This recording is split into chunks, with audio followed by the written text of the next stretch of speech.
bagaimana yang Tuhan inginkan. Dan kita bisa melihat bahwa kitab Kejadian pasal 1 ayat 31 berkata, ketika Allah menciptakan semuanya, dia melihat bahwa semua ciptaan itu baik adanya. Tetapi Adam dan Hawa jatuh ke dalam dosa, sehingga firman Tuhan memberikan sebuah perbedaan dari antara manusia yang diciptakan oleh Allah dan manusia yang merupakan keturunan dari Adam. Itu beda. Kalau manusia, Adam dan Hawa itu diciptakan menurut rupa dan gambar Allah, tetapi anak-anak Adam itu ada berdasarkan rupa dan gambar Adam. Jadi di sini kita bicara mengenai Seth dan seterusnya, anak-anak Adam yang dibicarakan. Jadi manusia pertama itu mewarisi natur Allah lebih tinggi daripada manusia berikutnya. Jadi kita bisa bayangkan bahwa Adam dan Hawa yang sudah rusak oleh karena dosa itu melahirkan juga manusia yang rentan untuk jatuh ke dalam dosa. Maka di sini Alkitab menekankan bahwa ketika Seth itu diperanakan, Seth itu diperanakan menurut rupa dan gambar dari Adam. Jadi naturnya sudah berbeda. Allah menciptakan manusia dan kita bisa melihat bahwa umur mereka itu support panjang sekali. Betul nggak? Panjang nggak dalam umur yang dibicarakan di sini? Siapa yang paling panjang yang diceritakan di sini? Metusalah. Betul tidak? Metusalah kan? Ya. Kalau kita kembali ke kitab Kejadian, Tuhan, kenapa buah itu dilarang? Kenapa mereka tidak boleh makan buah pengetahuan baik dan jahat? Apa hukumannya kalau dalam makan? Nanti mereka akan mati. Iya kan? Mereka tidak boleh makan buah pengetahuan baik dan jahat atau buah pengetahuan baik dan jahat. Nanti mereka akan mati. Itu hukumannya. Sedangkan mereka sudah makan, bayangkan dalam umur orang bisa bertahan pada saat itu. Lama sekali kan? Makanya yang saya sebutkan ketika kita berbicara dalam Kejadian pasal 1, sebenarnya dapat kita asumsikan bahwa memang Allah ingin manusia itu sebenarnya itu bisa disupport secara kekal di dalam dunia ini. Tetapi pelanggaran yang dilakukan, dosa yang dilakukan itu mengakibatkan kematian. Itu yang membuat manusia itu mati. Sebab jikalau mereka naturnya itu seperti yang diinginkan oleh Allah, karena rupa dan gambar Allah itu abadi, Allah itu sehat, Allah itu kuat. Tapi oleh karena dia rusak, maka keturunan selanjutnya dia lebih hari lebih habis dari umur. Jadi lebih hari dari umur itu lebih habis, karena natur manusia itu sudah rusak, ya kan? Di dalam ketika Hawa bertemu dengan ular, ketika Hawa menambahkan jangan raba, di situ iblis memperdaya Hawa. Iblis mengatakan, ular mengatakan bahwa kamu tidak akan mati, melainkan kamu akan seperti Allah. Tetapi bagaimana ketika kita membaca kitab Kejadian pasal 5, di sini penulis kitab Kejadian itu memberikan fakta bahwa betapa orang-orang zaman dahulu yang bisa hidup lama itu menerima hukuman oleh karena apa? Dosa yang dilakukan oleh manusia. Jadi dosa itu membuat manusia terkutuk dan mati. Maka meskipun panjang umur hidup mereka, pada saat itu selalu dikatakan Adam hidup sampai 930 tahun, lalu matilah ia. Enos mencapai 905 tahun, lalu matilah ia. Jadi betapa ketika penulis ini mengungkapkan hukuman-hukuman dari yang dipetik oleh manusia itu oleh karena pelanggaran, oleh karena dosa yang membuat kita terhukum dan mati. Di sini disebutkan satu persatu. semua generasi patriark itu adalah orang-orang yang baik, tetapi mereka mati. Menjadi pertanyaan bagi kita. Jadi ini perhitungan orang. Menjadi sebuah pertanyaan bagi kita. Dengan umur-umur yang panjang yang diceritakan, ada tak di antara mereka yang kira-kira menjangkau sampai kepada air bah? Ini diperkirakan saja. Tidak apa-apa. Ada enggak kira-kira dari usia-usia yang panjang ini, apalagi yang generasi terakhir itu yang disebutkan paling terakhir, Lamek mencapai umur 770 tahun lalu mati, kemudian ada Nuh di situ.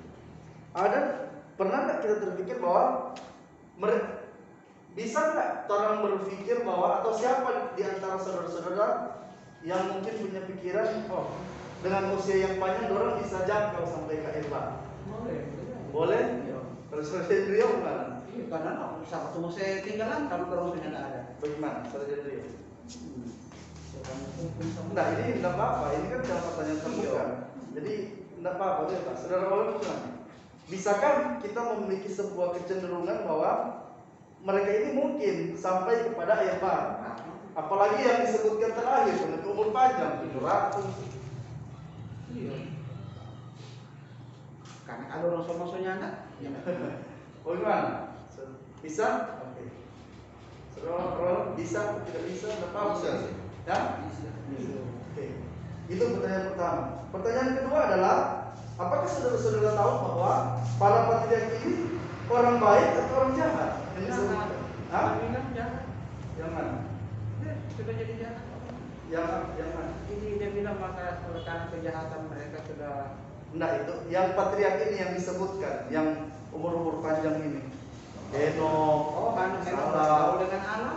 Mahalalel. Orang baik. Ya, jadi orang Yahudi percaya bahwa bapak-bapak patriark yang disebutkan semua itu adalah orang baik.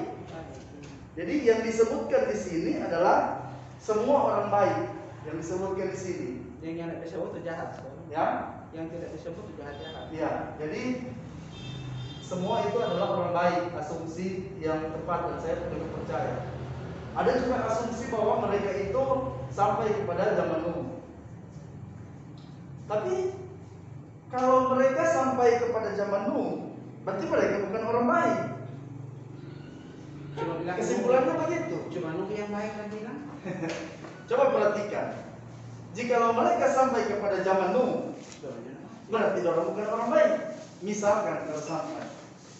Tapi mereka di sini adalah orang baik. Itu disebutkan, banyak yang disebutkan sebagai pahlawan iman. Mereka adalah bapak-bapak generasi yang dikenal memang baik. Di Ibrani kan ada cuma dua orang cuma Nuh. Ya, tapi mereka ini adalah orang baik. Betul nggak? Kalau mereka orang baik, kalau mereka hidup sampai kepada zaman Nuh, berarti mereka bukan orang baik karena cuma 8 orang yang selamat. Iya, betul tak? Betul tidak? Betul. Karena yang orang baik yang diselamatkan itu hanya 8 orang. Jadi seperti ini. Nah, saya memberikan sebuah analogi kepada saudara-saudara dan saudara-saudara akan mungkin berpikir lain daripada yang dipikirkan oleh banyak sekali pendahulu kita. Ketika Allah menciptakan langit dan bumi, Allah menciptakan langit, bumi, manusia itu dewasa. Itu faktanya. Jadi Tuhan menumbuhkan pohon-pohonan yang ada buah-buahnya. Jadi ketika Tuhan menciptakan pohon, soalnya demi buah. Ketika Tuhan menciptakan Adam, adalah Adam dalam kondisi fisik yang dewasa. Ketika Tuhan menciptakan laut dan segala isinya, burung-burung dan segala macam itu bukan dalam keadaan bayi, tapi semua itu dalam keadaan dewasa. Nah, ketika para ahli datang pada hari pertama, ketika Adam diciptakan pada hari pertama dia berumur 1 hari. Tapi ketika para ahli sekarang itu berhadapan dengan saudara Kris misalkan, atau saudara Kris ini seorang merupakan Adam. Ini ahli ini akan berbicara bahwa dia tak mungkin umur 1 hari. Karena dari fisik dia memerlukan waktu 30 tahun misalkan. untuk mencapai seorang Adam, dia harus membutuhkan 30 tahun. Maka proses. diasumsikanlah itu 30 tahun berdasarkan apa? Bagaimana dia bisa berkumis dan lain sebagainya, itu membutuhkan secara ilmiah orang jelaskan seperti ini.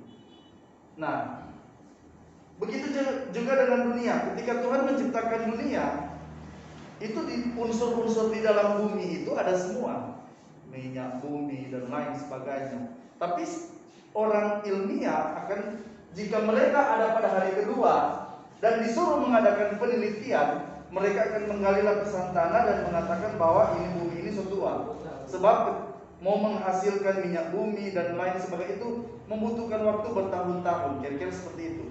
Maka dalam hal ini antara firman Tuhan dan manusia, dalam arti ilmuwan-ilmuwan itu memiliki perbedaan. Mengapa memiliki perbedaan? Karena mereka mencari bagaimana seseorang itu bisa dewasa. Dia gali berdasarkan ilmu, terapan disiplin ilmunya, maka dia akan mengatakan dia butuh waktu 30 tahun. Memang benar berdasarkan disiplin ilmu. Tapi Tuhan baru saja menciptakan mereka, dan dunia itu memang baru diciptakan. Jadi ada perbedaan-perbedaan di situ. Kitab Kejadian itu berbicara mengenai siapa-siapa yang itu janji Allah, mulai dari Kejadian pasal 3 ayat 15. Ini disebut dengan proto-evangelion. Injil yang pertama, bahwa melalui keturunan perempuan, bahwa keturunan perempuan akan menemukan kepala ular, akan menginjak kepala ular, perempuan. Jadi kitab Kejadian itu berbicara mengenai siapa-siapa yang dari Adam, yang melaluinya akan lahir garis keturunan sampai kepada Yesus Kristus. Itu fokus dari kitab Kejadian. Di sini dikatakan bahwa orang-orang ini hidup ratusan tahun. Mereka memiliki anak laki-laki dan perempuan. Alkitab tidak berbicara ketika misalkan Metusalah hidup, anaknya ada berapa, tapi Alkitab Metusalah. Tapi Alkitab mengungkapkan dia memiliki banyak anak. Semua patriark ini, bapak-bapak patriark ini memiliki banyak anak. Entah dari mana, siapa-siapa anaknya, tetapi ketika disebutkan sama seperti Adam, kemudian di bawah ada Set, bukan berarti bahwa hanya ada Set anak Adam. Ada lagi anak-anak Adam yang lain. Ada Kain, ada Habel, ada anak-anak perempuan, anak laki-laki yang tidak disebutkan. Set, Adam, Set, Enos, misalkan Kenan. Jadi yang disebutkan di sini itu loncat-loncatan. Entah dari anak saya mungkin ada 40-50 yang melaluinya Yesus Kristus akan lahir. Itulah yang disebutkan di dalam kitab Kejadian. Jadi kitab Kejadian menuliskan seperti itu, menuliskan garis keturunan Kristus. Maka dari kitab Kejadian pasal 1 terus sampai kitab Wahyu itu kita bisa mendapati rujukannya. Maka umur yang ini sebenarnya itu tidak valid, adalah tidak benar, sebab mereka hanya menghitung umur-umur siapa saja yang disebutkan di sini. Dan ketika kita menyebutkan orang yang paling terakhir yang disebutkan, misalkan Lamek, kalau dia ada di ujung sini, harusnya dia lewat di Erbah. Tapi atau jikalau ada orang-orang yang hidup di sini 900 tahun, itu harusnya dia bisa menjangkau sampai kepada air bah. Tetapi mereka adalah orang-orang yang baik. Orang-orang yang baik yang mati sebelum air bah. Nah, ayat yang saya bagikan Kejadian 7 ayat 10. Bisa kita baca?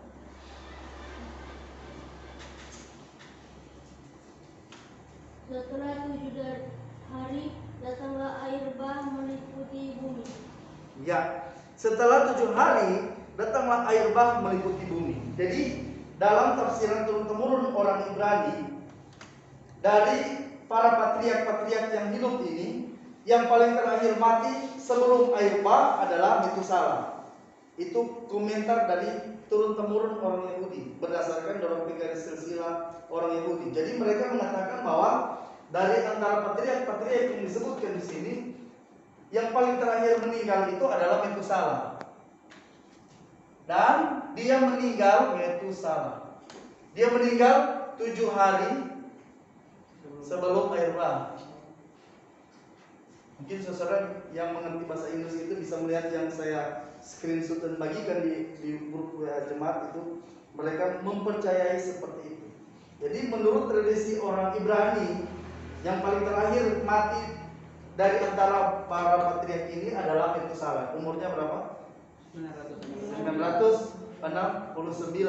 Dan dia meninggal itu 7 hari sebelum air bah. Jadi tidak ada lagi orang-orang baik yang disebutkan di sini yang hidup pada zaman air bah. Sebab kalau mereka ada dan mereka mati, mereka itu bukan orang baik. Kan logikanya begitu.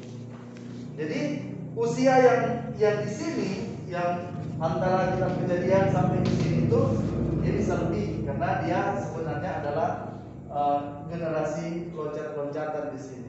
Jadi semua yang ditulis adalah semua yang baik, yang merupakan garis keturunan dari mana Kristus itu akan lahir. Jadi itu yang menjadi fokus penulis kitab Kejadian. Ketika dia berbicara mengenai para bapak patriark yang disebutkan, dia hanya menyebutkan garis keturunan yang dari mana mereka itu akan melahirkan Kristus. Jadi yang banyak sekali itu anak-anak mereka itu tidak penting disebutkan. Kemudian misalkan dari Adam, nanti dia garis keturunannya lewat Set. Kemudian banyak lagi dari anak itu nanti dari lewat Enos. Jadi seperti itu cara Musa menulis melalui ilham Roh Kudus. Jadi mereka menulis seperti itu. Jadi garis keturunan mana yang melaluinya Kristus itu akan hadir. Jadi tidak ada dari antara orang bapak patriark ini yang masih hidup sebelum air bah. Sebab orang yang benar sampai air bah. Sebab orang yang benar pada saat air bah hanyalah 8 orang yang selamat. Siapa yang diangkat di sini? Henok. Mengapa dia diangkat? Dia hidup dan bergaul dengan Allah. Dia menentang banyak sekali pelanggaran orang-orang pada zamannya.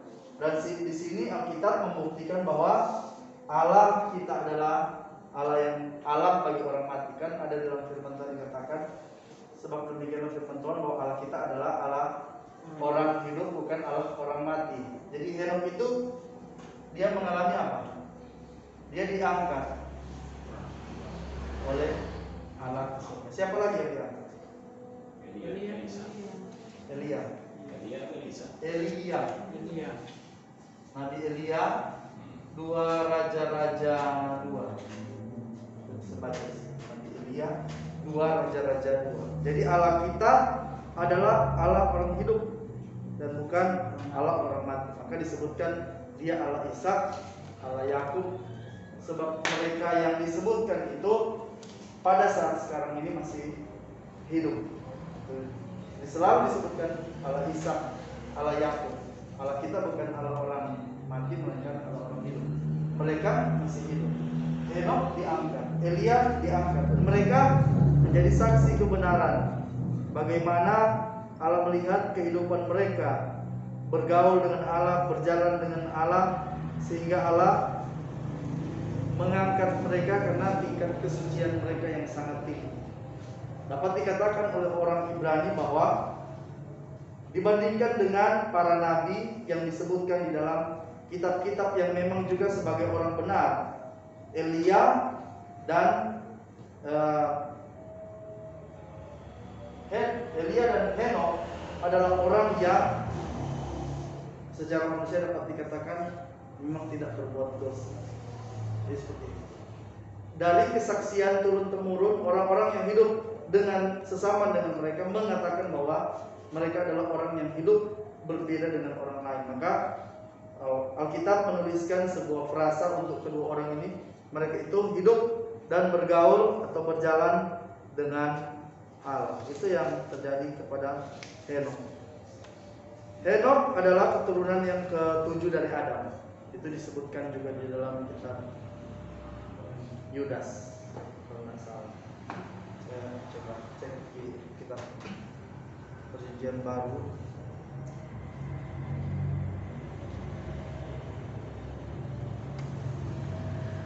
Henokh.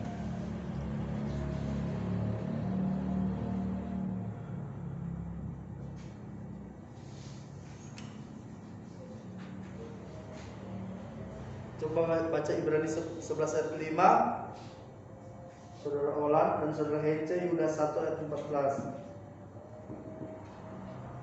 Ibrani 11 ayat yang kelima. Karena iman Henokh terangkat supaya ia tidak mengalami kematian dan ia tidak ditemukan karena Allah telah mengangkatnya, sebab sebelum ia terangkat ia memperoleh kesaksian bahwa ia berkenan kepada Allah.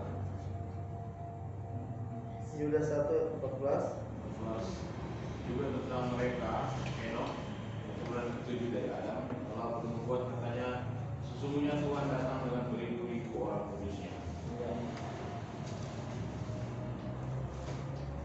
Jadi Henokh disebutkan juga di dalam Perjanjian Baru. Jadi terkonfirmasi dalam Perjanjian Baru.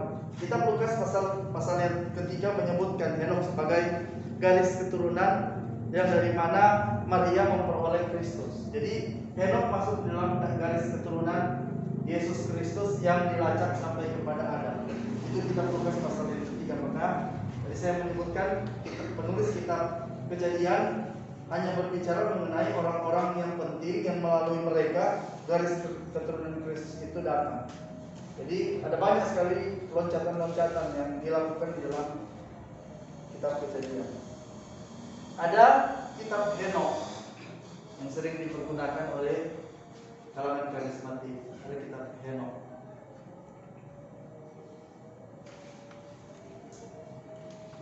Kitab ini masuk di dalam, kitab ini ditolak oleh kalangan Katolik, masuk di dalam kitab Apokrifa. Tahu?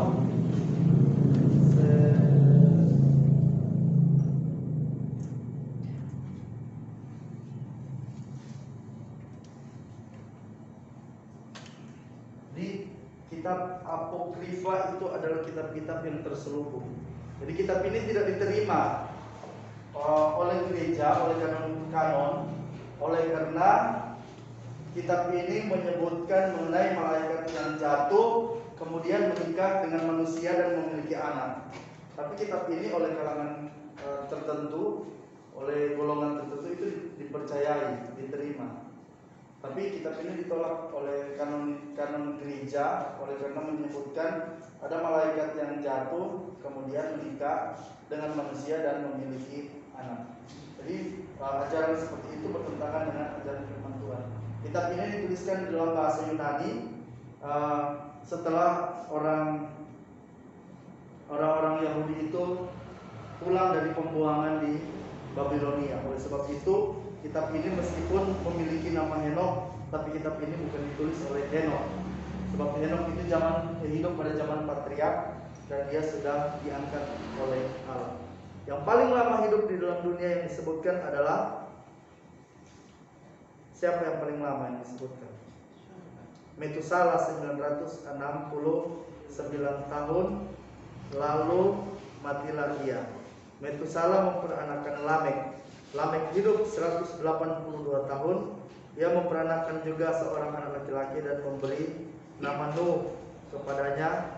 Katanya anak ini akan memberikan kita penghiburan dalam pekerjaan kita yang bermanfaat supaya di tangan yang telah terkutuk oleh Tuhan. Jadi Lamek adalah ayah dari Nuh. Lamek juga itu sudah meninggal ketika ayat bah itu datang.